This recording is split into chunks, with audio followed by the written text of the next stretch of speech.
नमस्कार, मी मृणाल कुकिंगमध्ये आपलं स्वागत. मंडळी, ही भाजी तुम्ही कधी करता का, खाता का, ओळखली का? ही आहे करडईची भाजी. ही भाजी मी खुडून घेते आहे, म्हणजे नीट करून घेते आहे. ह्या भाजीचे दांडे कोवळे नसतात, त्यामुळं आपण नुसतीच पानं घेणार आहोत. पालेभाजी असल्याकारणानं त्याच्यामध्ये क्षार, जीवनसत्व आणि फायबर्स हे तर असणारच आहेत. त्यामुळं ही भाजी हृदयाला आरोग्यदायी आहे, कोलेस्ट्रॉल कमी करते, पचनशक्ती वाढवते, रोगप्रतिकारक शक्ती वाढवते. त्यामुळं या भाजीचा आहारात नेहमी वापर करावा. आता ही भाजी मी खुडून घेतलेली आहे, नीट करून घेतली आहे. पानं मोठी असल्याकारणानं नीट करायला अजिबात वेळ लागत नाही.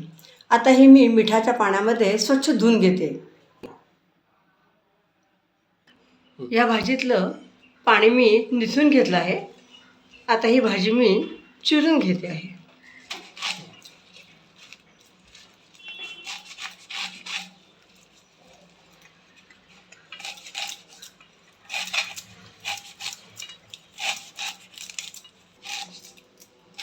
आपली भाजी चिरून झाली आहे.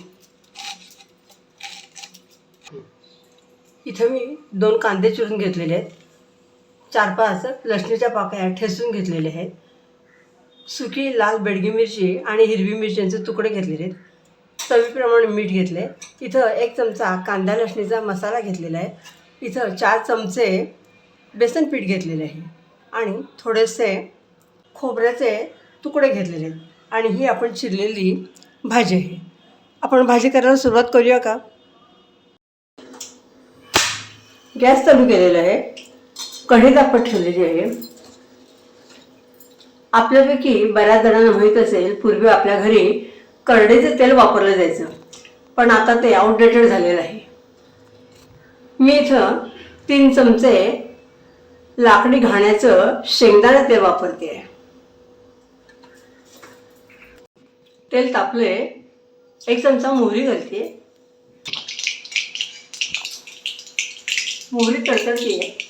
जिरं घालते मी अर्धा चमचा.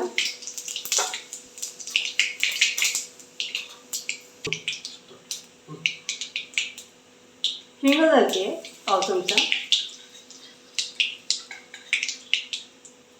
हळद घालते.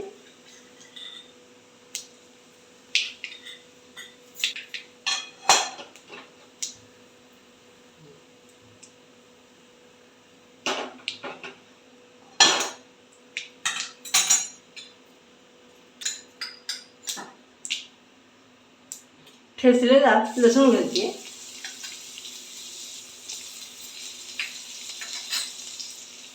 हिरवी मिरची आणि लाल सुकी मिरची घालते.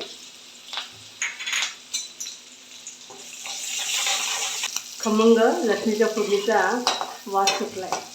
लसूण आपली छान तळली गेलेली आहे. त्याच्यात मी आता कांदा घालते. कांदा थोडा परतून घेते. आपला शिजायला लागलेला आहे. त्याच्यामध्ये मी 1-2 चमचे खलबत्ता धुतलेलं लसणीचं पाणी घालते.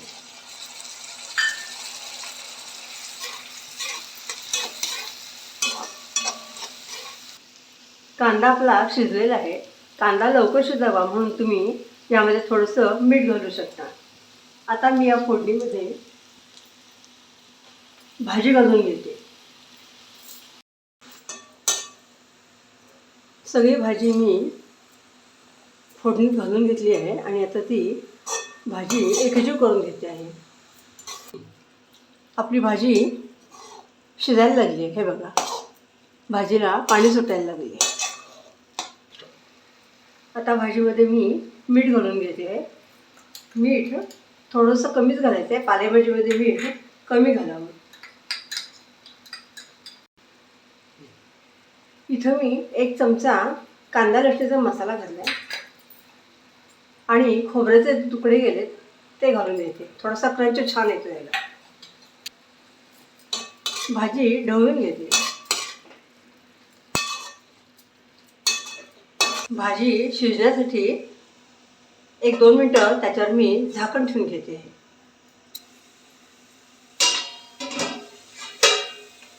2 मिनटं झालेली आहेत. हे बघा आपली भाजी छान झालेली आहे. ही भाजी तुम्ही अशी पण खाऊ शकता, पण ती जरा मिळून येण्यासाठी मी 2 चमचे डाळीचं म्हणजे बेसन पीठ लावणार आहे. तुम्ही ही भाजी वेगळ्या प्रकारे करत असाल तर मला नक्की कळवा. भाजीला मी 2 चमचे पीठ लावून घेते म्हणजे ती मिळून येते.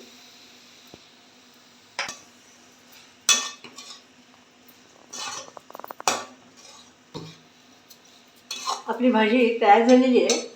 आपण जे बेसन पीठ लावलं आहे ते शिजण्यासाठी एक अर्धा मिनिट मी याच्यावर झाकण ठेवते. अर्ध्या मिनिटानंतर मी झाकण काढून घेते.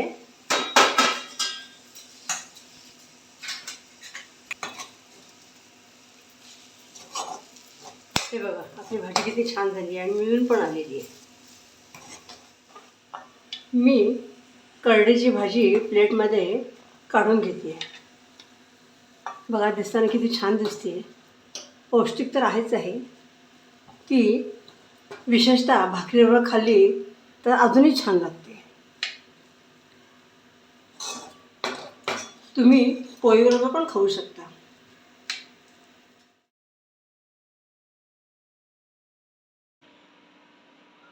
करडईची भाजी ही रेसिपी आवडल्यास चॅनलला लाईक, शेअर, सबस्क्राईब करा. तुमचे अभिप्राय कळवा. परत नवीन रेसिपी घेऊन भेटणारच आहोत. तोपर्यंत आनंद लुटा, स्वस्थ रहा.